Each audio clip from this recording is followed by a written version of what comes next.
2021년 이제 해는 이제 역사 속에 이제 묻혔고, 대망의 2022년 새해를 맞이해서, 그리고 또 첫 주를 맞이해서 주 예수님의 이름을 붙잡고 신령과 진정으로 예배드리는 사랑하는 성도 여러분들에게 주님의 크신 은총이 함께해서 올 한 해도 건강하시고 한 걸음 한 걸음 디딜 때마다 주님이 함께해서 승리의 개가를 부르는 모두가 다 되기를 예수 이름으로 축복드립니다. 이제 2021년은 뭐가 있어요? 신축년이잖아요. 신축년은 이제 소띠라 그래요. 소띠. 소띠는 바로 뭘 말하고 있어요? 소띠는 어디가 있어요? 말없이 일하는 거잖아요. 말없이 일하는 거. 말없이 일하는 것이고, 올해는 2022년은 뭐요? 임인년이니까 바로 호랑이 띠잖아요. 호랑이 띠. 그 호랑이는 뭘 말씀하느냐면 정복성을 말합니다. 정복성. 치고 정복성. 그래서 지난 날에는 말없이 일을 했다면 올해는 호랑이같이 어떠해서 정복할 수 있는, 믿어집니까? 내가 내 자신을 정복하고 내가 가족을 정복하고 내가 삶을 정복해서 예수 그리스도를 드러나는 그런 한 해가 되기를 예수님의 이름으로 축복드립니다. 이제 신령 축복기도 이렇게 해줬는데, 축복기도 속에 여러 가지 내용들이 있어요. 그래서 거기에서도 본인은 모르는 거 있겠지만 그 기도 속에는 어떤 사람은 몸을 치료를 받을 사람도 있고, 그래서 하나님께 치료받을 사람도 있고, 또 약을 먹고도 치료받을 사람도 있어요. 그래서 여러분, 극단 신비주의를 빠지면 안 돼요. 극단 신비주의는 하나님만을 곤친다. 그게 극단 신비주의예요. 하나님 우주 만물을 하나님께서 만드신 걸 믿으셔야 돼요. 사람도 하나님 만드셨고 짐승도 식물도 모두 다 하나님 만드셨기 때문에 하나님이 우리를 곤치는 방법은 사람을 통하여서, 식물을 통하여서, 동물을 통해서 여러 방법과 여러 각도를 가지고 우리를 곤쳐주신 하나님이라. 그래서 로마서 8장 26절에 모든 것은 합력하여 선을 이루리라, 로마서 8장 28절을 통해서 우리에게 밝혀주고 있어요. 모든 것을 합력한다 이 말은 뭐냐? 하나의 말씀 가지고 여러 가지로 하나님이 이루어진다는 걸, 이걸 믿으셔야 됩니다. 그래서 이제 호랑이는 바로 뭐가서 정복이잖아요. 지난 한 해는 말없이 일을 했다면 올해는 정복하는 해가 되어야 되잖아요. 그래서 내가 나 자신을 정복하고 가족을 정복하고 범사를 정복하여 주의 빛을 드러냄으로써 요한이시 승리의 깃발을 꽂는 한 해가 되기를 다시 한번 예수 이름으로 축복드립니다. 올해는 이제 표어가 한번 읽어볼 것이 시작. 그래서 올해는 이제 이걸 표어로 삼았기 때문에 이 말씀 붙잡고 힘차게 가시기 바라요. 그래서 이제 오늘 말씀이 뭐냐면 이제 여기 이 말씀이잖아요. 여기 말씀인데 히브리서 1장 2절에 보면 이렇게 말하고 있어요. 히브리서 저자는 누구냐 하면 바울 사도란 말이야. 히브리서를 하나님께 계시를 받아서 기록한 사람이 누구냐 했을 때 바울 선생님이요.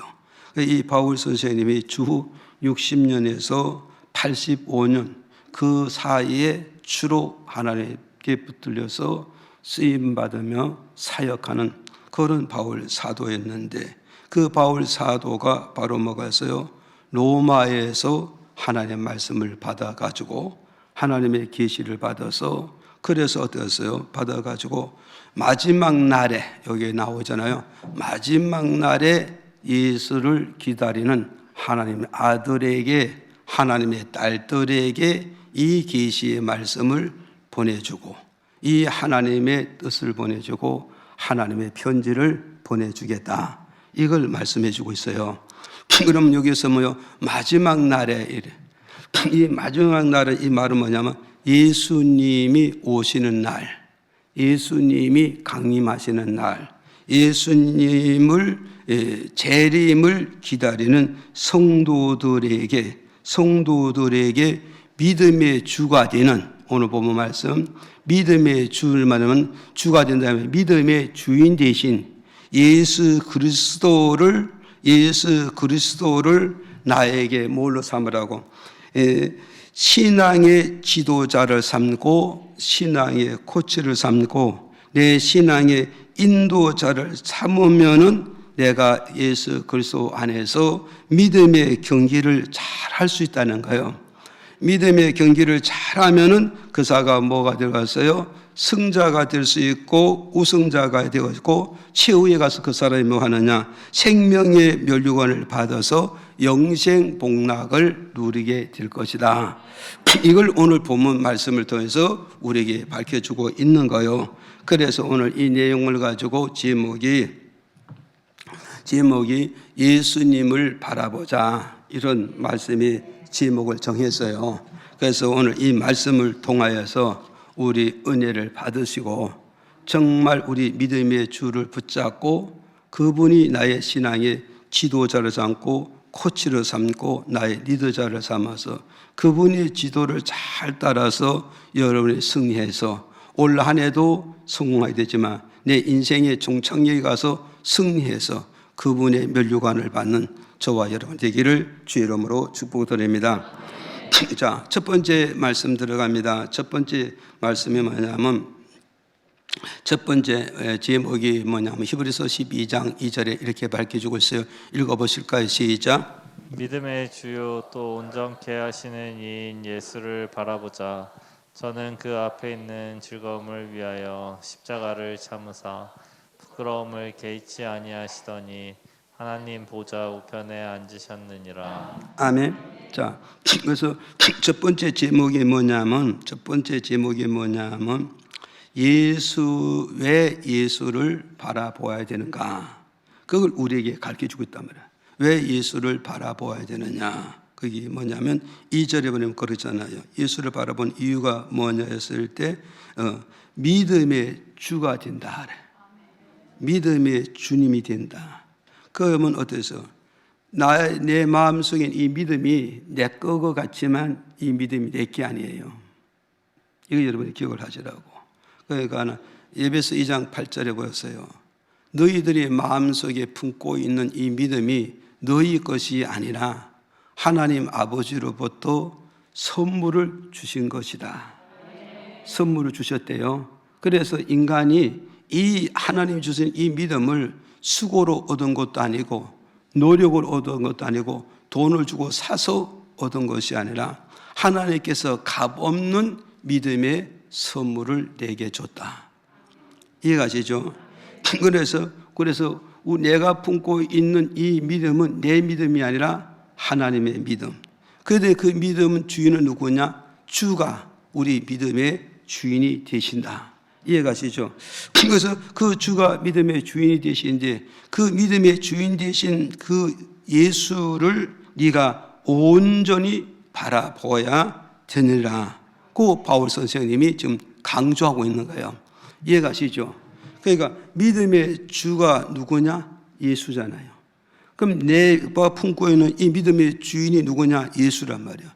그러면 내가 이 예수를 먹었어요. 온전히 바라볼 수 있는 이런 믿음을 가지라고 바울 선생님이 마지막 예수 그리스도의 재림을 기다리고 사모하고 준비하는 성도들에게 믿음의 주인 되신 예수를 온전히 바라볼 줄 알아라고 권면해주고 있는 말씀이라는 거죠.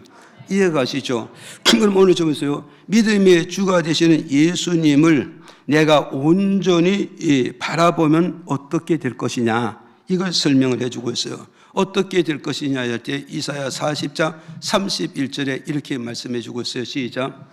오직 여호와를 앙망하는 자는 새 힘을 얻으리니 독수리의 날개치며 올라감 같을 것이요 다른 박질하여도 곤비치 아니하겠고 걸어가도 피곤치 아니하리로다. 자, 보세요. 이제 믿음의 주가 되신 예수를 온전히 바라보면은 내게 오는 게 뭐냐 했을 때 첫째가 뭐냐? 힘을 얻는다는 거예요. 힘을 얻는다. 믿어집니까? 그러니까 우리가 말씀의 힘을 얻고 믿음의 힘을 얻고 뭐가어요? 영적 힘을 얻고 또 육적의 힘도 얻을 수 있다. 그럼 힘이 있는 자가 있고 힘이 없는 자가 있단 말이에요. 그럼 누가 힘이 있고 누가 힘이 없느냐 했을 때 믿음의 주인 되신 예수를 온전히 바라보는 사람은 믿음의 주인 되신 그분을 통하여서 힘을 공급을 받게 돼요. 힘을. 이해가시죠? 힘을 공급을 받으면 그 사람이 무슨 힘을 쓴다고요? 믿음의 힘을 자꾸 쓰는 거예요. 믿음의 힘을 자꾸 쓰면은 믿음의 힘이 있게 뭐냐? 플러스가 뭐냐? 육적 힘이 나타나게 되어지는 거예요. 그래서 영적 힘이 없는 사람은 육적 힘도 없는 거예요. 육적 힘이 없어. 육적 힘이 없으면 이꼬라가 뭐냐? 열매가 없고 결실도 없고 성장도 없고 성공도 없는 거예요, 지금. 이걸 여러분이 알고 들어가야 되는 거죠. 그래서 여기에서 보세요. 그래서 이사야 44, 31절에 그러세요. 여호와를 앙망하라 그러잖아. 여호와를 앙망하라 그러잖아. 여기서 앙망이라 이 말은 뭘 말하겠어요? 앙망이라 이 말은 한문으로 우르볼 앙자잖아요. 바랄망. 그러니까 뭐가 있어요? 이제 이게 똑같은 거잖아. 우르르 볼 앙자에다 바랄망. 그러니까 뭐가 있어요? 여호와를 앙망하라 이 말은 뭐가 있어요? 여호와를 바라보라 이 말이요. 여호와를 바라보라. 아멘. 예. 그래서 여호와를 바라보라. 여호와를 의지하라. 여호와를 따라가라. 그리하면 너는 어떻게 된다? 그 여호와로 인해서 믿음의 주가 되신 예수를 통해서 너는 뭐냐? 새 힘을 얻게 될 것이다.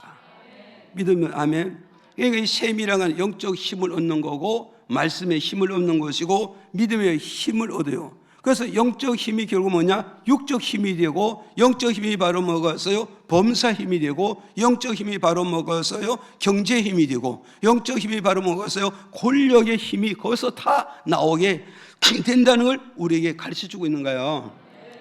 이해가시죠? 그래서 여러분 힘의 원천지가 어디인가?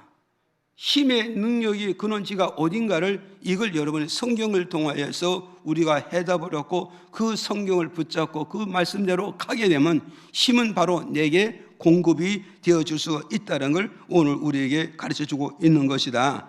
믿어지면 아멘. 그래서 여호와를 바라보는 자, 여호와를 앙망하는 자, 여호와를 의지하고 여호와를 기대는 자에게는 뭐가 있어요? 새 힘을 부어주겠다 약속하셔서 주 예수를 바라보기를 주 이름으로 축복드립니다.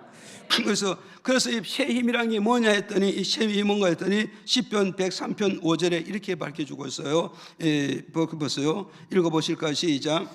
좋은 것으로 내 소원을 만족해 하사 내 청춘으로 독수리같이 새롭게 하시는도다. 그러잖아요. 그런데 잠언서 29장 18절 또 읽어볼까요? 시작. 묵시가 없으면 백성이 방자히 행하거니와 율법을 지키는 자는 복이 있느니라. 아멘. 자, 여기서 우리는 잘 기억하라고 시편 103편 5절에 뭐가 있어요? 내가 여호와를 의지하고 여호와를 바라보고 여호와를 지탱이 했더니 그분 내게 힘 준다 그랬잖아요. 그 어떤 힘을 주냐 했더니 시편 103편 5절에 보니까 뭐라고 했어요? 내 마음에 좋은 것을 그랬잖아. 여기서 뭐가 있어요? 좋은 것으로 내 소원을 만족케 하신다.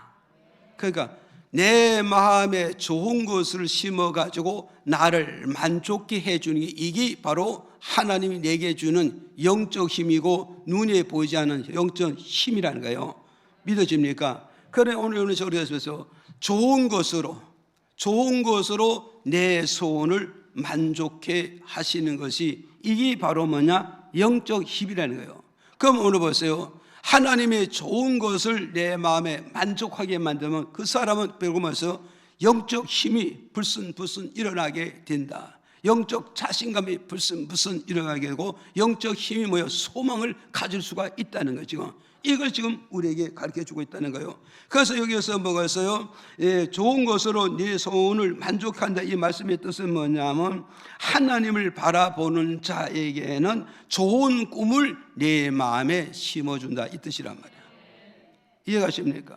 그러니까 누가 꿈을 품고 누가 꿈을 품지 않느냐? 하나님을 바라보는 자, 하나님을 의지하는 자, 하나님 붙잡고 매달리는 자에게는 하나님 네 마음에 뭘 심어준다? 좋은 꿈을 심어준다는 거야.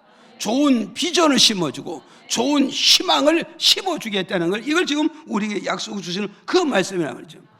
이해가시죠? 그럼 우리가 믿음 생활에서 꿈이 있다? 꿈이 없다. 이 말은 뭐냐? 하나님의 힘을 공급받았냐? 하나님의 힘을 공급받지 않느냐? 여기에 차이가 있다는, 여기에 차이가 있다는 거예요. 목사님이라 할지라도 꿈이 없는 사람이 있고 목사님이라도 꿈이 있는 자예요. 그 차이가 뭐냐? 하나님을 바라보고 있느냐? 하나님을 바라보지 않고 있느냐? 하나님께 붙들려 있느냐? 하나님께 붙들려 있지 않느냐? 여기에 따라서 힘 있는 목사가 되고 힘이 없는 목사가 있고, 힘이 있는 장로님이 되고 힘이 없는 장로님이 될 수 있고, 힘이 있는 성도가 될 수 있고 힘이 없는 성도도 될 수 있다. 이걸 우리에게 지금 가르쳐주고 있는 거죠. 이해가십니까? 그래서 내 마음에 바로 뭐가 있어요? 힘이라는 건 바로 뭐가 있어? 내 마음에 좋은 꿈을 가지고 있는 사람은, 그 사람은 영적 힘이 있고요, 영적의 파워가 있고 영적의 자신감을 가지고 믿음 생활도 잘하고 인생 삶도 잘하고 모든 매사의 범사 생활도 잘할 수 있다는 걸, 이게 지금 우리에게 준 메시지입니다. 이해가시죠? 그래서 이제 잠언서서 이렇게 말하잖아요. 잠언서 이렇게 말하잖아요. 뭐를 말하냐? 묵시가 없으면은 그는 뭐가 있어요? 방자에 행한다, 이 말이에요. 방자에. 묵시가 없는 건, 이 방자에는 내놀방자의 한문으로 내놀방자란 말이에요. 그 인생은 될 대로 되라 이거예요. 오늘 여러분 주변에 그런 사람 봐요, 못 봐요? 많이 본다고. 주변에 뭐냐? 인생 될 대로 되라. 30, 40 살고 50 살다 보니까 아무것도 못 이루고 나니까 그때는 뭐 실망해가지고 뭐냐? 인생을 그냥 마음대로 내놓은 거. 아무나 내 몸을 타치하고 너 멋대로 써라. 한마디로 인생을 포기하고 인생을 파기하고 끝나는 거예요.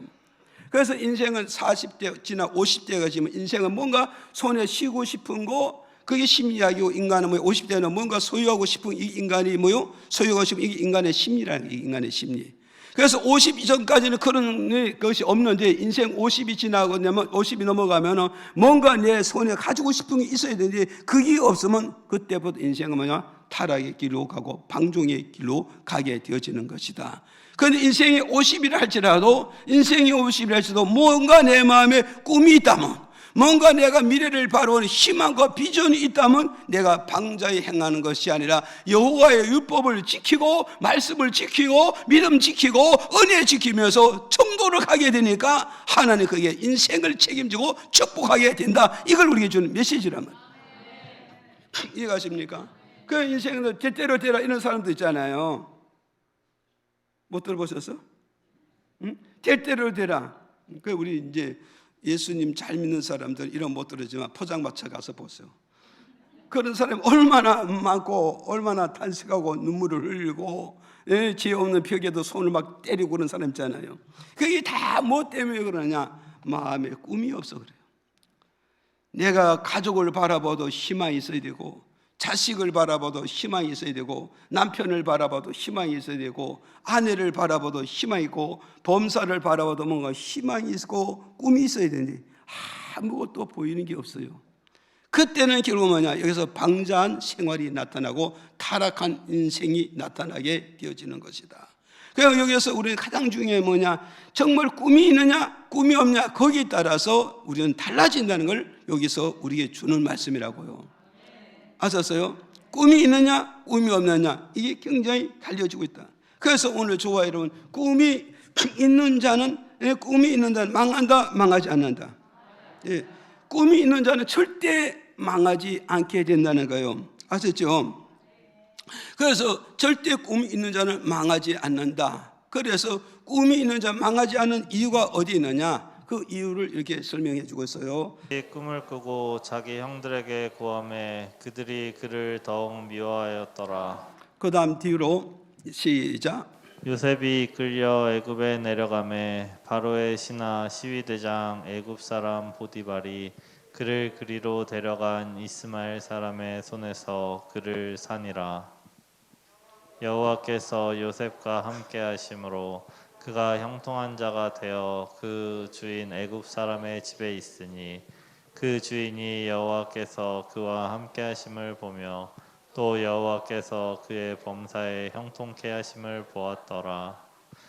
요셉이 그 주인에게 은혜를 입어 섬김에 그가 요셉으로 가정 총무를 삼고 자기 소유를 다 그 손에 위임하니. 아멘. 자 보세요. 꿈이 있는 자와 없는 자의 차이예요. 꿈이 없는 자는 인생도 성공 못하고 믿음도 성공 못해요. 그런가 하면 또 꿈이 있는 자는 믿음도 성공하고 인생도 성공하고 경제도 성공한다는 사실을 여러분 믿으셔야 되죠. 그래서 꿈이 있는 자는 어떻게 되느냐 해서 마음에 꿈을 품고 있는 자는 어떤 것을 때 첫째는 뭐냐면 노력하고 살기 때문에 절대 실패가 없어요. 절대 망하는 것이 없고 절대 나고자는 될 수가 없는 것이다. 그러니까 오늘 여러분이 기억하시라고, 내 마음에 꿈이 있으면은 노력형이 되는 것이고 내 마음에 꿈이 없으면 노력형이 없어지는 거예요. 될 대로 되라는 거예요. 이해가시죠? 그래서 여기서 여러분이 잘 아는 요셉이 요셉이 꿈을 꾸었는데 이 꿈은 자기 꿈이 아니에요. 하나님이 내게 주신 꿈이라고. 그럼 요셉이 가슴속에 꿈을 품는 건 뭐냐? 내가 만들어서 품고 있는 것이 아니라 하나님이 내 마음속에 꿈을 심어준 거예요. 꿈을 심어줬는데 현실의 꿈이 아니라 미래의 꿈, 장차의 꿈, 미래의 꿈이란 말이에요. 장차에 이루어질 꿈을 요셉에게 심어줬단 말이에요. 그게 바로 뭐냐 했더니 그게 뭐냐 했더니 형들하고 밭에 가서 곡식단을 비웠다 그랬잖아요. 곡식단을 딱 비웠는데 12명의 형제들이 곡식단을 딱 비웠는데 그래서 나름대로 한 단씩 묶어놨더니 11개의 곡식단이 자기를 삥 둘러서 가지고 곡식단이 자기 앞에서 끄떡 절하고 있잖아요.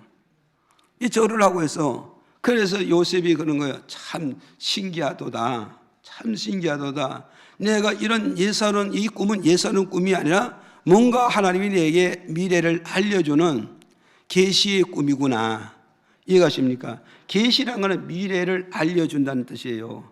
계시란 것은 미래를 열어서 나를 보여준다는 그런 뜻이라면 이게 지금. 그래서 요셉이 이 꿈 때문에 어디로 갔어요? 그 요셉가 꿈을 꾸었는데 그것을 자기 가슴속에 품어야 되는데 아버지와 형들 앞에서 이 꿈을 얘기했잖아요. 그랬더니 아버지는 이 꿈을 가슴속에 두고 있었죠. 왜냐? 어머니 아버지는 어떤 자식이든지 성공하기를 원하는 게 부모님의 마음이란 말이에요. 큰 아들이 잘하든지 막둥이가 잘하든지 어떤 자녀들이 잘하기만 하면 되고 성공하면 되는 거예요. 그게 부모님의 마음에 대해. 형제는 수평관계란 말이에요. 수직관계는 이 관계이지만 수평관계는 뭐냐? 나보다 잘 되면 절대 안 돼. 이걸 여러분 알고 가야 돼요. 지금 보세요. 우리 성도와 성도의 수평관계이기 때문에 내가 하나님께 은혜를 더 많이 받아봐, 복을 더 많이 받아봐, 응답을 더 많이 봐. 그건 뭐 되나? 수평관계는 시기하고 질투하고 짓밟고 그런다고 지금.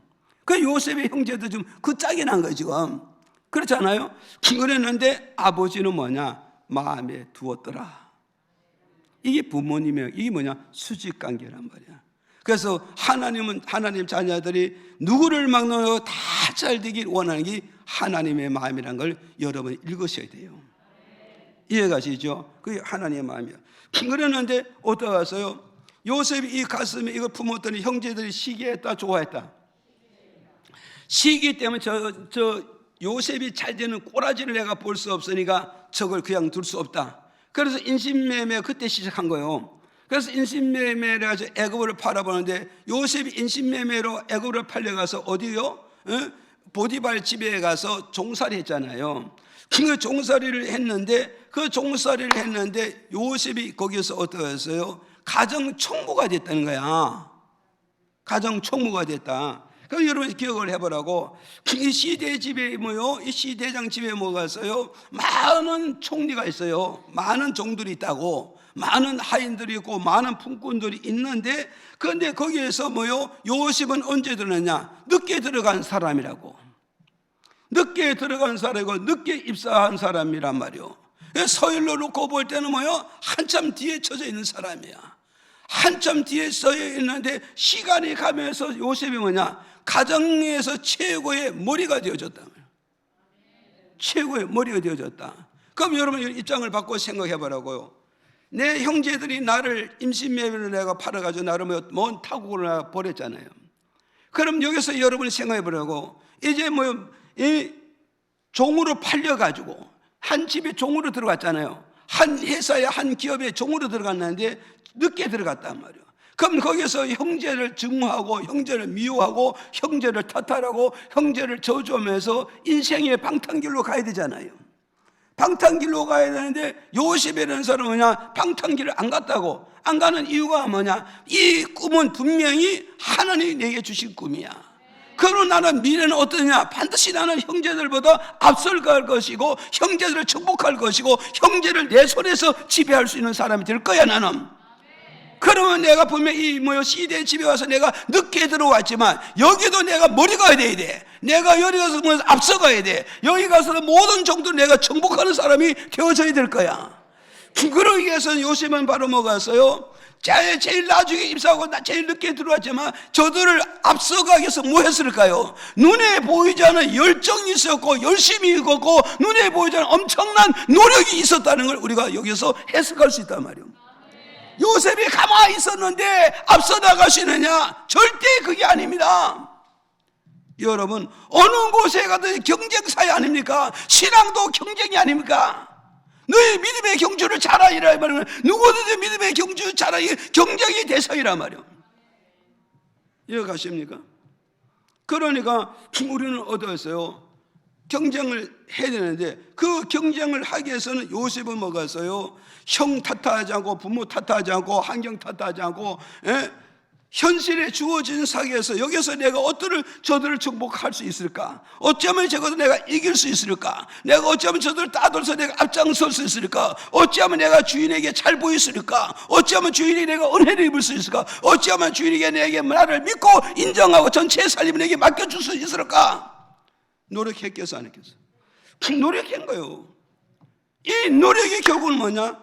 보디발 집에서 가장 충분한 거는 뭐예요? 주임 다음에 복음가는 인물이 되어졌다는 걸 우리에게 지금 가르쳐주고 있단 말이에요. 이해가시죠? 오늘 저도 그러잖아요. 뭐든지 노력이 없이는 된다 안 된다. 네. 믿음도 노력이 있어야 되고 믿음도 뭐요? 헌신이 있어야 된단 말이에요. 그러면 우리 직장에 들어가서도 하나님 될 겁니다. 가만히 앉아가지고 하나님 될 것이 뭐가 돼? 365일도 아무것도 안 되는 겁니다. 그럼 뭐냐? 하나님에게 어떤 응답을 줘도 어떤 말씀을 줘도 어떤 계시를 두고 어떤 은혜를 줬다 할지라도 하나님 하실 것과 내가 할 것이 있다는 거예요. 나는 노력을 하면 하나님 나에게 지혜를 주고 나에게 아이디어를 주고 하나님 나를 밀어준다 이 말이에요.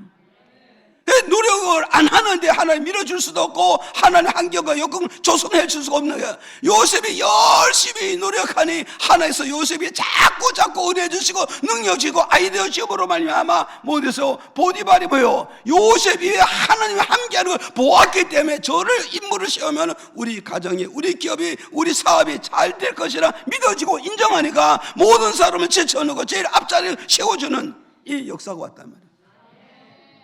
이해가셔요? 그리고 오늘 저도 그렇고 우리는 노력하지 않으면 아무것도 될 수 없고 준비하지 않고는 아무것도 될 수 없다. 그럼 이 노력형이 어디서 나왔는가? 이 준비성이 어디서 나왔느냐? 하나님에게 꿈을 주셨기 때문이다. 하나님 내게 꿈을 주세요. 이 꿈을 이기기 위해서는 내가 노력해서 누구의 나의 경쟁자라 할지라도 그 경쟁자를 따라잡아서 내가 머리가 되어야 하나님의 꿈을 펼칠 수 있다. 내 목적을 이룰 수 있고 내 꿈을 이룰 수 있다. 이걸 지금 우리에게 주는 메시지잖아요. 믿어집니까? 보세요. 농사 짓는 감나무 농사 짓는 그 농부가 가수원지기가 감나무 밑에 가서 홍실이 떨어지기를 기다리고 있으면 되겠어요? 홍실이 떨어지면 하다못해 옆으로 떨어지는 게 내 입에 들어오려다 꽃가리에다 물고 누워있을 거 아니에요. 무슨 말인가요? 꽃가리라도 물고 누워있으면 옆으로 떨어지는 게 옆에 쏟아서 쏠려서라도 내 입으로 들어와서 내가 만족을 얻을 거 아니겠어요 지금? 그러니까는 가수 시기가 감나면서 꽃감이 떨어질 때까지, 홍실이 떨어질 때까지 꽃가리라도 만드는 이런 노력과 희생과 헌신이 있을 때 하나님 그걸 보시고 감나무에서 뭐 홍실이 떨어질 때 자로 해가지고 꽃갈 속에 들어가게끔 하나님 역사하지. 무슨 말 이해가시죠? 이게 이만큼 중요하다는 거예요. 그래서 여러분 모여서 하나님 맞이하면은 송구영 씨비들 치면 노력하지 않는 게으른 자에게는 아무것도 없어요. 있는 것조차도 빼앗기고 마는 거예요 지금. 그래서 요셉이 왜 이렇게 1등할 수 있을까요? 꿈이 있었고, 이 꿈 때문에 뭐 했어요? 노력을 했고, 그 노력하는 걸 누가 보셨어요? 하나님이 보시니까 요셉에 밀어주고, 요셉이 밀어주는 거요 시대장이 그걸 보고 요셉을 가정 총무를 세우는 이런 역사가 왔다는 걸 우리에게 주는 메시지입니다. 이해가시죠? 그 다음에 창세기 39장 10절에 가서 보니까 이렇게 말씀해 주고 있어요. 또 읽어볼까요? 시작. 여인이 날마다 요셉에게 청하였으나 요셉이 듣지 아니하여 동침하지 아니할 뿐더러 함께 있지도 아니하더라. 아멘. 자, 그 다음에 또 어디서 보세요. 시편 37장 4절에 또 읽어봐요. 또 여호와를 기뻐하라. 저가 내 마음의 소원을 이루어 주시리로다. 두 번째는 꿈이 있는 자. 꿈이 있는 자는 두 번째 뭐냐면 변질이 안 되는 겁니다. 이해가세요? 이사야 54장 2절 3절 준비해 주세요. 자, 꿈이 있는 자는 변질이 안 됩니다. 아셨어요? 그러니까는 오요서 그러잖아요. 요셉이 보디발 집에 가서 뭐가 됐다? 가정 총무가 됐잖아. 가정 총무가 되고서 뭐요? 온 종들을 다 다스리고 요셉의 모든 재산을 요셉이 다 다스리고 이끌어 가잖아요. 이끌어 가잖아요.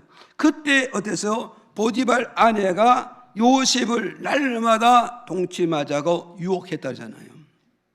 그럼 이 요셉이 이 유혹에 넘어가야 되는데 안 넘어가는 이유가 있다고. 안 넘어가는 이유가 뭐냐 했을 때는 내 마음에 꿈을 품었다 이거예요. 이 꿈을 품어서 이 꿈을 이루기 위해서는 하나님과 나와 관계를 깨트리면 안 되고 하나님과 나와 관계에서 변질이 되면 안 된다는 이 원리를 요셉이 알았다 이 말이죠. 무슨 말인지 이해가시죠? 그러니까 오늘 여러분 보세요.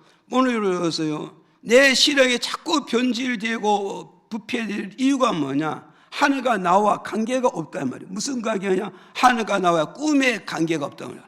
비전의 관계가 없고 미래를 바라는 희망의 관계가 없기 때문에 내 신앙은 자꾸 변질이 되고 부패되고 잘못되어져 가는 거예요. 그렇지만 하나가 나와 관계에서 꿈이라는 것이 연결시켜 놓다면, 내 미래를 바라는 희망이 하나가 나와 연결이 되어져 있다면 내 신앙은 절대 변질될 수 없다. 내 신앙은 절대 부패될 수 없고 내 신앙은 절대 타락될 수 없는 것이다. 이걸 여러분이 알아야 되는 거예요 지금. 이해가십니까? 그래서 지금 뭐였어요? 요셉은 뭐냐? 보이는 것을 잡는 것이냐 보이지 않는 것을 잡을 것이냐. 그잖아요. 보디발 아내가 유혹하는 건 보이는 것이고 하나님 내게 심어준 꿈은 보이지 않는 거라고. 그래서 축복은 어디서 나오느냐 했을 때 보이는 것을 통해서 축복이 오는 것이 아니라 보이지 않은 꿈을 통하여 하나님과 나와 관계에서 축복이 온다는 이 원리를 요셉이 잘 알았단 말이죠. 이해가십니까? 그럼 오늘 여러분 입장을 바꿔놓고 생각하고, 눈에 보이는 것을 잡으러 갈래? 하나님과 나와 관계를 끝까지 붙잡고 갈래?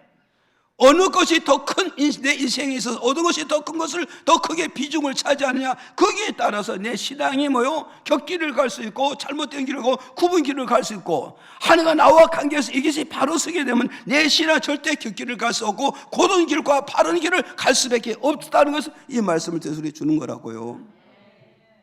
이해가십니까? 그러니까 오늘 여러분 보세요. 그러잖아요. 콩이 있다고요. 그리고 뭐요? 금반지가 있어요. 그 권사님이 기도를 하는데 콩이 하나가 나고 황금 반지, 금반지가 딱 나왔어. 나오는데 그러지 두 개가 한 상에 딱 났는데 하나님 음성이 들어가 아무개 권사야, 네 그랬더니 네가 콩을 가질래, 금반지 가질래? 둘 중에 하나를 선택하라 그래요. 선택하라. 지금 이 시간에 하나님이 내 곁에 와서 아무개 권사야 그렇게 질문하면 여러분 뭐 가질러? 뭘 선택하시겠어? 예? 대답도 못해. 대답을 못하잖아요. 그런데 권사님이 처음에는 콩 하는 게 아니라 금반지 했는데 금반지 하려고 딱 생각하고 눈독 들고 금반지 대답했는데 얘는 한 번 잡으면 뒤에 있어 없어? 없어요. 근데 콩은 빛이 안 나고 유혹으로 확 안 되지만 마음을 확 설치는데 그걸 잡으면 뒤에 있어 없어? 왜 있어요? 뭐가 있어? 콩은 씨잖아요. 씨니까 축복의 씨가 내 손에 쥐어지니까 계속 이거는 이제 줄줄이 땅콩으로 줄줄이 고구마로 나오잖아요. 그래서 권사님이 기도 속에 두 가지가 나온 거예요. 여러분이 평소에 이래서 우리가 말씀의 양육이 잘 되어져야 되고 내 신앙이 하나님 중심으로 잘 되어져 있느냐 안 되어져 있느냐 그걸 따라서 하나님이 시험할 때 우리는 헛다리 짚으면 안 되잖아요. 그래서 어느 걸 잡을래? 그랬다니까 지금 번쩍번쩍 빛나는 금반지를 잡으면 뒤 없고 정말 버품 없는 하나의 콩의 씨앗을 잡으면 지금 화려하지 않죠. 훗날에는 금바지 사고도 남는 이런 힘이 있다는 걸 알게 되는 거예요. 그래서 권사님이 하나님 저는 금반지는 싣고 나는 콩을 잡겠습니다. 그랬더니 야 눈에 그렇게 아름다운 그걸 안 잡느냐? 그랬더니 금반지는 뒤에 보이지 않고 보이지 않는 이 콩은 뒤에가 보이기 때문에 그걸 선택하겠습니다. 그랬더니 하나님께서 네가 참 잘 선택했다. 그러면서 내가 네게 축복한다. 그 뒤로부터 권사님이 그 가정 일들이 술술술 부르짖더라는 거예요. 그래서 그게 잘 됐겠어 안 되겠어? 잘 되니까 내가 간증하지. 뭐 때문에 내가 간증하겠냐고요 지금. 이해 가시죠? 그래서 오늘 여러분은 지금 보디발 아내는 인간적으로 볼 때 손을 잡으면 남편이 천하를 훔치긴 애가 뭔가 잘 나갈 수 있잖아요. 잘 나갈 수 있지만 거기는 생명이 있다 없다? 생명이 없으니 그걸 못 잡는 거예요. 그런데 하나님께서 요셉이 꿈을 줬는데 이건 지금 화려하지 못하지만 이 꿈은 생명이 있다 없다? 생명이 있으니까 요셉은 이 꿈을 잡고 신앙이 청도로 걸어갈 수밖에 없었다. 이거 우리에게 주는 말씀이란 말이에요. 이해가시죠? 그래서 시편 37편 4절에 써요. 내 마음의 소원을 누가 이루어준다? 에? 그러잖아요. 내 마음의 소원을 누가서 여호와가 이루어 주시리라. 믿어집니까? 여러분 내 마음의 꿈도 비전도 희망도 있지만 이것을 이루는 것은 여호와 하나님이 이루어지면 이루어지는 거예요. 여호와 하나님이 성취하면 성취되어지고 여호와 하나님의 손을 잡게 만들면 잡아진다는 걸 이걸 우리에게 주는 메시지란 말이죠. 이해가시죠? 이걸 우리가 이만큼 중요한 거예요. 이거 우리에게 중요한 거예요. 그래서 내 마음의 소원을 누가 이루어준다? 하나님이 이루어준다. 이걸 믿어요 안 믿어요? 이걸 여러분 마음에 믿어야 된다고. 이걸 믿지 못하면요 금반지 쫓아가야 되고 사람 쫓아가야 되고 인간 어떤 조건을 쫓아가면 그거는 일시적인 거는 보장받지만 먼 긴 날은 없다는 사실 우리가 이걸 알아야 돼요. 이해가 가시죠? 그래서 이제 이사야 26장 3절에 이렇게 말씀해 주고 있어요. 심지가 견고한 자를 하나님 평강에서 평강으로 인도해 주리라. 아멘. 그래서 여기서 심지가 견고하다 이 말하면 그가 주를 의뢰함이라 이 말이요.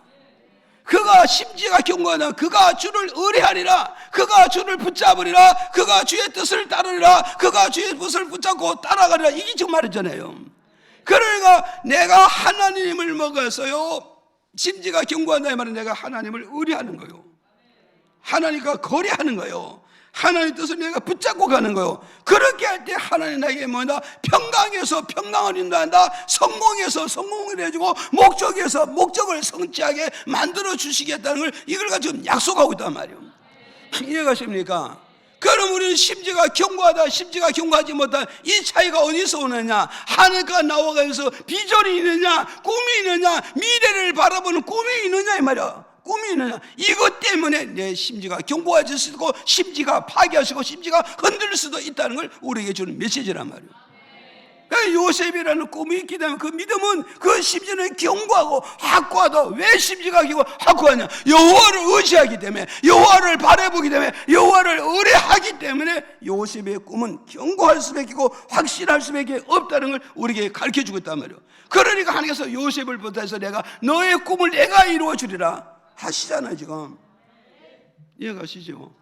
이걸 우리는 알고 가야 돼요. 지금. 그래서 여러분, 하나님과 나와의 관계에서 주어진 은혜와 믿음과 꿈을 절대 흔들리지 말고, 세상 어떤 입지 조건에 흔들리지 말고, 정말 하나님과 나와 관계를 견고하게 만들면 좀 더디더라도, 좀 늦더라도 하나님 내 인생을 보장하고 내 가족을 보장하고 우리 교회를 보장해 주실 것이다. 이걸 말씀해 주거든. 그래서 이제 이사야 54장 어떠세요? 2절 3절 읽어 주실까요? 시작. 내 처소에 휘장을 아끼지 말고 널리 펴되 너의 줄을 길게 하며 너의 말뚝을 견고히 할지어다. 이는 내가 좌우로 퍼지며 자손은 열방을 얻으며 황폐한 성읍들로 사람 살 곳이 되게 할 것임이니라. 아멘. 보세요. 여기서 뭐라 하냐면, 보세요. 여기서 뭐냐면 이사야 54장 2절의 끝에 보면 너의 말뚝을 어떻게 하라? 견고히 받으라. 내 말뚝은 내게 꿈이 될 수도 있고, 내게 비전도 될 수도 있고, 내 믿음도 될 수 있고, 내 사명도 될 수 있잖아요. 이해가죠? 그럼 내 사명, 내 꿈, 미래를 바라보는 비전을 어떻게 하라? 견고히 박으라 이거예요. 견고히 박으라 말은 뽑히지 않게 든든하게 박으라. 든든하게 박으라 이거예요. 이해가십니까? 이게 굉장히 중요한 거예요. 이게 뭐냐? 축복받는데 기본이 되고 축복받는데 원리가 된다는 거예요. 그래서 주님이 그러잖아요. 네 말뚝을 굳게 박고 견고하게 박아놓고 확실히 박아놓으면 내가 네게 어떻게 복을 주느냐. 그 다음에 3절에서 너는 네가 좌우로 어떻게 된다? 퍼지는 역사가 올 것이다. 네가 좌우로 퍼지는 역사가 온다는 거예요. 이 퍼지는 거는 번창과 번영과 잘됨을 말하잖아요. 그러니까 누가 나를 잘되게 만드느냐? 사람은 한계성을 느낄 수밖에 없어요. 그런데 전능하신 하나님이 내게 축복을 해주면 끊임없이 축복이 되면서 번창과 번영이 된다. 이렇게 되면 뭐가서요? 요셉이 뭐요? 동서남북 사방을 정복하듯이 왜 하나님이 요셉이 뭐요? 셈의 근원지가 되어주신다. 이해가시죠? 그럼 오늘 이걸 우리는 기억을 해야 된단 말이에요. 그러니까 요셉이라는 사람, 여러분 보세요. 정말 요셉이라는 사람은 이 동서남북을 다 정복하는 사람이 되어졌잖아요. 언제? 흉년 속에 정복을 다 하는 사람이 되어졌단 말이에요. 그게 왜 그러냐? 요셉의 셈의 근원지가 누구냐? 하나님이 요셉에게 셈의 근원지, 요셉의 축복의 근원지가 되어졌다는 것을 성경은 우리에게 가르쳐주고 있잖아요.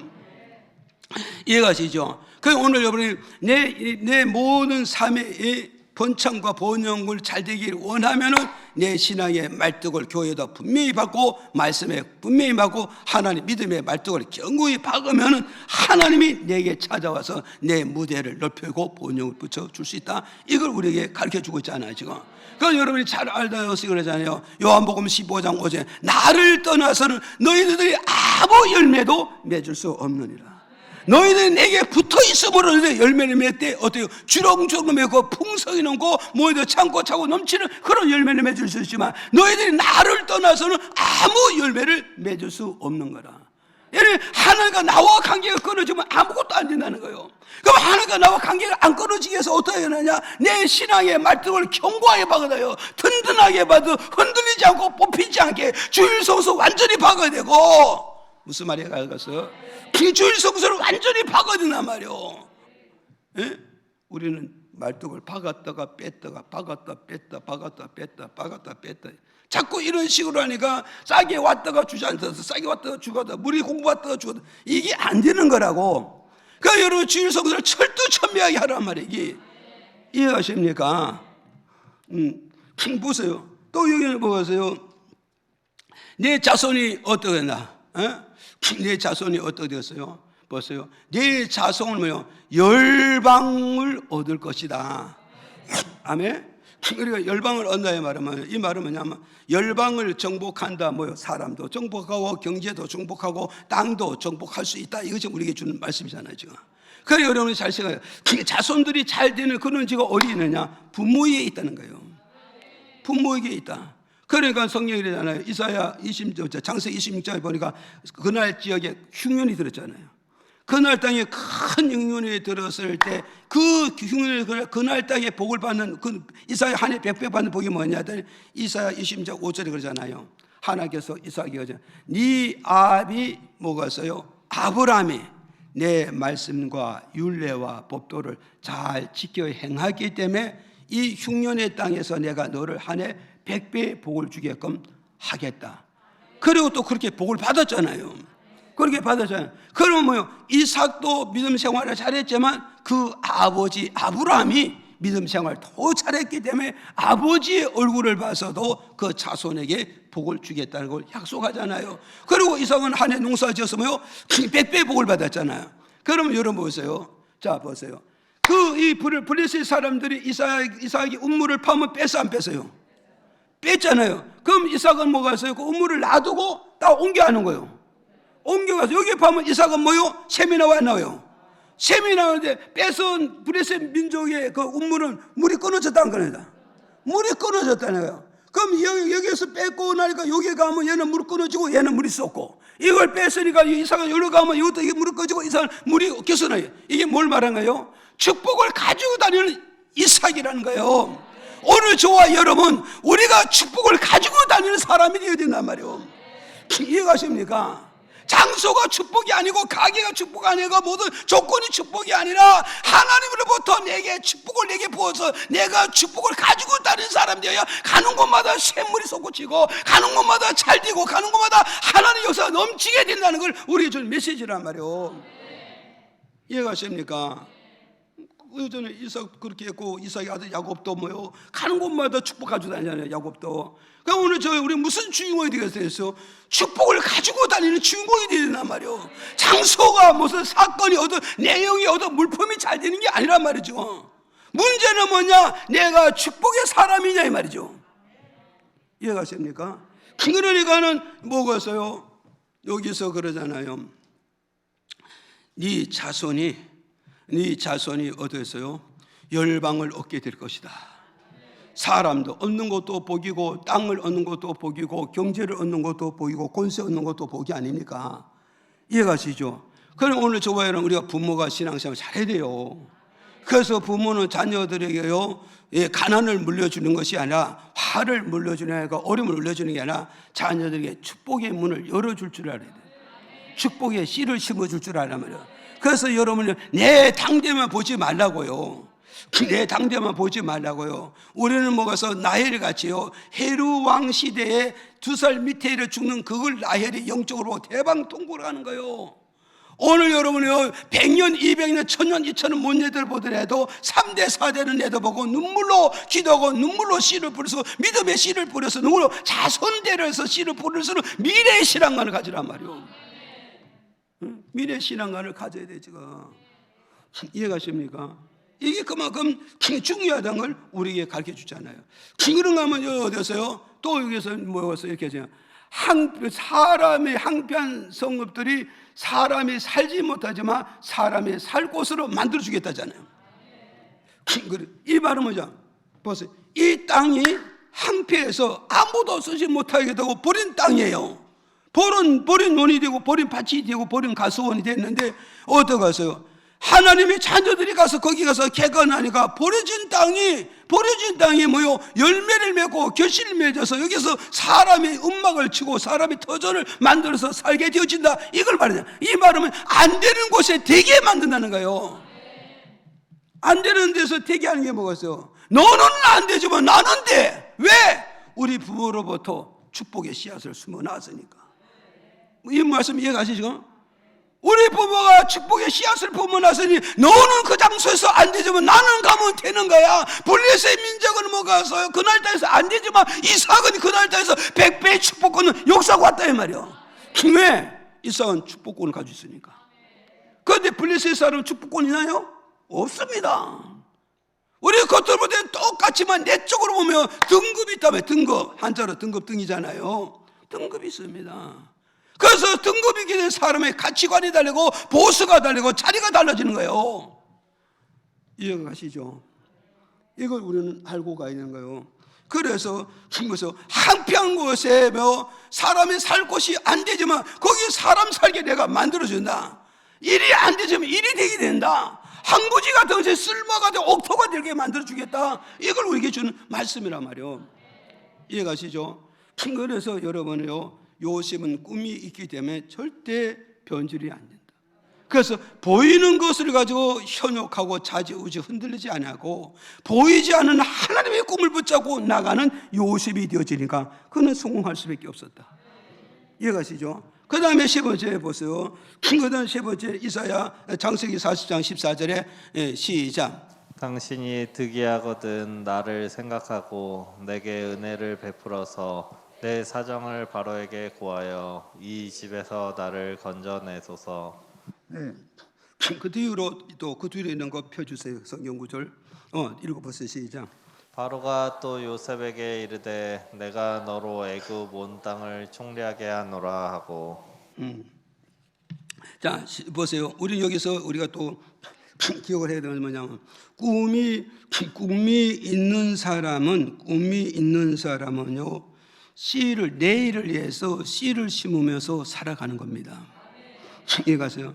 인생이요 씨를 안 심는 사람은요 막 가자는 거예요. 막 가는 거예요. 그러나 내일을 바라보는 사람이라면 누구를 막론하고 내일을 바라보고 내일을 기대를 한다면 내일을 기약한다면 오늘의 씨를 심고 가는 사람이 되는 겁니다. 이해가시죠? 그래서 여러분 보세요. 2021년도에는 내가 내일을 바라보고 씨를 못 심었다면 우리는 새해를 맞았으니까 오늘과 미래를 바라보면서 우리가 씨를 심어야 되는 거예요. 이해가시죠? 그럼 보세요. 여기서 보세요. 요셉은 지금 어디 갔어요? 요셉은 지금 보디발 아내 누명을 뒤집어 써서 억울하게 지금 교도소에 가 있잖아요. 교도소에 갔는데 교도소에서는 이제 교도소에 정치범이 같이 갇혀 있는 거기에 갔는데 한 정치범이 꿈을 꾸었다 그러잖아요. 꿈을 꾸었는데 포도나무 가지가 3개가 있고 그 가지가 싹이 나고 가지가 먹어서 꽃이 피어서 포도송이가 익었단 말이에요. 익었는데 그것을 가지고 포도즙을 만들어 가지고 얻어서 내가 바로 왕에게 포도주를 따라줬다. 이걸 이야기를 하는 거예요. 그럼 이걸 얘기하는데 다른 사람들은 들은 신청도 안 해요. 그 정치범에 수용하는 사람들이 많이 있잖아요. 들은 신청도 안 하는데 요셉은 그 사람에게 다가가는 거예요. 예? 요셉은 그 사람에게 다가가서 뭐라고 했어요? 꿈을 해석을 해주는 거예요. 꿈을. 포도나무 3가지는 뭘 말하냐? 지금부터 3일을 말하고 있다. 해석해 주는 거예요. 포도나무 가지 3개는 지금부터 3일을 말해주고 있다. 그러면 3일 후이면 바로 뭐냐? 네 전직이 바로 복귀하게 될 것이고 네 전직이 회복하게 될 것이다. 그리고 네가 회복이 되면 뭐냐? 네가 바로 왕에게 가서 이전에 하던 그대로 바로 잔에 네가 포도주를 따라주는 그것이 되게 될 것이다. 그것이 되게 된다 그랬어요. 그러고 나서 뭐냐? 네가 거기서 복지되거든 네가 다시 전직이 회복되거든 너는 내게 은혜를 베풀 줄 알아라. 무엇을 은혜를 베푸느냐? 내가 억울하게 누명을 뒤집었으니 네가 바로 왕에게 잘 설명을 해주고 잘 이해시켜가지고 나를 이 교도소에서 나를 꺼내달라고 가서 잘 진언해라. 왜 그러냐? 왜 했냐? 내가 이러이러한 꿈을 꿨는데 요셉이라는 사람이 내게 꿈을 해석해가지고 내 전직이 회복돼서 왕이 돌아왔습니다. 그러면서 네가 설명을 잘해주면서 나를 억울함을 해결해라. 민원을 좀 해결해달라. 이거 좀 했잖아요. 그랬더니 어떻게 왔어요? 그랬더니 요셉이 꿈대로 이 사람이 복직하고 회복됐단 말이에요. 회복되었는데 어디 갔어요? 그 회복되고 났는데 하나님께서 바로에게 꿈을 주잖아요. 바로에게 꿈을 줬는데 뭐 정말 뭐 파리한 송아지가 7이 있고 또 뭐 살찐 송아지가 7이 있는데 그런데 뭐요? 정말 뭐요? 파리한 이 송아지가 뭐요? 살찐 송아지를 잡아먹고 있는 이 꿈을 꿨는데 이 예사는 꿈이 아니야. 그래서 애굽의 총리나 애굽의 박사나 애굽의 점쟁이들 다 불러 이걸 해석하는데 아무도 해석 못 하잖아요. 아무도 해석하지 못하지. 이때 뭐요? 전지 교도소에 있던 정치범이 왕이 술 맡은 관원장이 들어가지고 그 생각이 나서 왕이요, 내가 교도소에서 꿈을 꾸었더니 요셉이라는 사람이 요로 말했는데 거기 딱 해석이 맞아 떨어지고 제가 복직을 했습니다. 그럼 이 해석할 자가 없으면 혹시 요셉이라는 사람 불러서 한번 설명 들으면 어떨까요? 그거 데리고 와라. 들고 왔잖아요. 그래서 그것을 요셉이 왕의 꿈을 다 해서잖아요. 살찐 7송아지는 뭐냐? 풍년을 말하는 것이고, 그리고 파리파는 것을 뭐냐? 흉년 드는 7을 말한다고요. 그럼 7년 흉년이면 풍년 7년 흉년이면 풍년 7년을 잡아먹게 되는 거다. 그러니까 왕이요, 지혜 있는 사람을 갖다가 풍년 때 전국의 재산을 5분의 1을 거두어 들어가지고 저정했다가 풍년 때 백성들의 양식을 풀고 풍년 때 전 세계를 다 정복하고 다 사들으세요. 그러니 이렇게 감나서 지혜 있는 자를 세웠어요. 그랬더니 왕이 뭐라 그래? 41장 12절에 와서 그러잖아요. 문제 바로 왕이 뭐였어요? 야, 네가 말했는데 애굽 나라에 지혜가 너만큼 있는 자가 있느냐? 능력이 너만큼 있는 자가 있느냐? 하나님과 소통하는 자가 너만한 자가 있느냐? 없잖냐? 그러니 네가 바로 총리가 되지 않겠느냐? 네가 총리가 되어야 되잖아. 그러면서 여기서 42절에 하잖아요. 애굽 왕을 총리 세워줘 안 세워줘요? 총리를 세우시잖아요. 그러니까 우리 여기서 기억을 하시라고요. 여기서 요셉이 억울하게 교도소 들었는데 한 관원장이 꿈을 꾸었다고 자꾸 얘기하는데 어느 누구도 들은 신청도 안 하고 어느 누구도 접근하지 않고 어느 누구도 이해해 주질 않는데 요셉이 그 사람이 달려가는 이유는 뭐겠어요? 나는 꿈이 있기 때문에 이 꿈을 위해서 미래를 해서 창찰해서 뭐가 씨를 심어야 꿈을 성취할 수 있고 꿈의 열매를 줄 수 있다는 이런 확신이 있기 때문에 오늘 억울함보다도 씨앗을 심는 게 더 우선순위란, 씨앗을 심는 게 더 우선순위라는 거예요. 오늘 여러분 억울함을 당했다고, 너무 분하다고, 너무 괴롭다고, 너무 고통스럽다고 거기에 매여가지고 오늘과 내일과 미래 씨를 심지 못하는 이게 얼마나 뒤처지고 얼마나 우리 신앙관에 잘못되어 있는가를 우리는 이걸 반성해야 됩니다. 누가 나를 뭘 했든지, 누가 나의 고통을 줬든, 누가 나에게 어떤 상처를 줬든 그건 이미 털어버리고 미래를 지향적으로 씨를 심고 가야 된단 말이에요. 이해가십니까? 그게 현명한 사람 아닙니까? 그게 하나가 나와 관계성을 지금 말씀해주고 있단 말이에요. 지금 그렇잖아요. 그런데 어떠가서요? 진짜 뭐겠어요? 나의 상처 주는데 거기에 매달릴 줄 알지 하나가 나와 관계성을 잃어버리면 안 되는다 이거 지금. 이해가십니까? 그래서 오늘 저도 여러분 우리 미래를 바라보고 있다면, 우리는 꿈을 가지고 있다면 우리는 오늘 씨를 심어야 돼요. 이것만이 희망입니다. 여기만은 내 인생을 기대를 걸 수밖에 없다는 사실을 기억하서 우리 씨를 심어야 됩니다. 그래서 고린도후서 9장 10절에 이렇게 밝혀주고 있습니다. 시작. 심는 자에게 씨와 먹을 양식을 주시는 이가 너희 심을 것을 주사 풍성하게 하시고 너희의 의의 열매를 더하게 하시리니. 자 보세요. 여기서 우리 잘 기억해요. 심는 자에게 또 심을 수 있는 씨를 주시겠다는 거예요. 아셨어요? 그 여러분 생각해보세요. 안 심는 자는요 계속 심을 씨가 없어요. 씨를 심을 씨가 없다는 계속 가난하고 계속 부족하고 계속 어려움을 겪는 거예요 지금. 근데 심는 자에게는 오늘 심을 씨가 없어도 마지막이라 할지라도 그걸 먹지 않고 심기만 하면 살다 가부가 복받듯이. 이해가십니까? 마지막 내가 먹어 이 떡을 내가 굶고 하나님에서 씨앗을 심고 하나님의 사자로서 씨앗을 심어놨더니 그것이 기름이 안 떨어지고 밀가루가 안 떨어지는, 이게 사람으로 이 과학으로 측량이 되냐고요? 과학으로 이거 증명할 수 있냐고요? 할 수 없습니다. 할 수 없지만 하나님만은 하실 수 있다는 걸 우리에게 주는 메시지란 말이에요. 왜 그러세요? 11조 드릴 돈이 어디 있습니까? 감사드릴 돈이 어디 있습니까? 주일 송수할 수 시간 남는 사람이 어디 있습니다. 오늘 주일날 일거리 얼마나 많이 있습니까? 그렇지만 내일을 위해서 내가 주일날에 몸을 심어야 되고 물질을 심어야 할 때 뭔가 나온다 이거예요. 지금 과학적으로 안 되고 계산적으로 안 되겠지만 하나님의 능력으로 된다 이 말이요. 이걸 여러분 믿고 심으라 이 말이에요. 지금 그런데 어떻게 하세요? 또 하나님께서 어떻게 도와갔어요? 또 축복을 주신 어떻게 축복을 좀 해갔어요? 보세요. 풍성하게 주시겠다. 아멘. 그래서 성경을 고린도서 누가복음 6장 38절에 주라 그리하면 내가 흔들어 차고 넘치게 내 품에 안겨주리라, 내 장막에 안겨주리라, 내 전대에 안겨주리라, 심어주리라 했잖아요. 지금 그걸 우리는 이런 메시지를 믿고 가야 된단 말이죠. 이해가십니까? 주라 그리하면 내가 받고 흔들어서 차고 넘치게 부어준다. 인색하신 하나님이라 풍성한 하나님이라는 것을 우리에게 약속하고 있잖아요. 이해가십니까? 땅은 마늘을 한 개를 심어놨더니 가을에 가니까 먹었어요. 12개가 나오는 거 있고 그러잖아요. 고구마를 한 개 심어놨더니 줄이 땡겨대 줄줄이 사탕으로 거두시잖아요. 이게 바로 하나님의 축복의 원리는 이렇게 나타나고 있다는 걸 자연을 통해서 농사법을 통해서 이렇게 가르쳐주고 있잖아요. 그러니 오늘 여러분 뭐가 있어요? 하나님의 심문으로서 척자가 안 되고 자꾸 넘치게 되는 거예요. 그래서 여러분 12조는 뭐라? 축복의 씨앗이라고 그런다. 그래서 여러분 아무리 어려도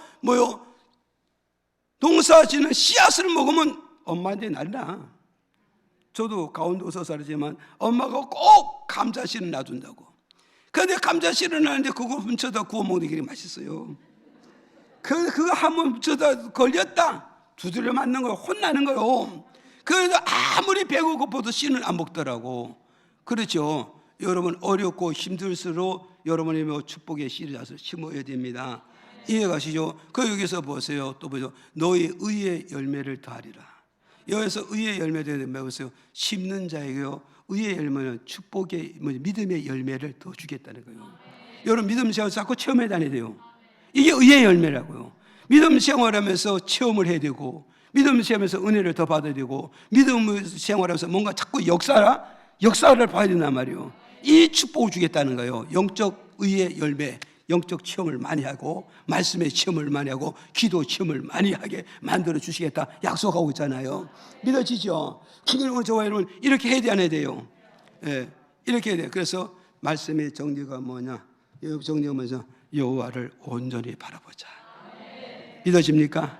그렇게 하시기를 예수 이름으로 축복을 드립니다.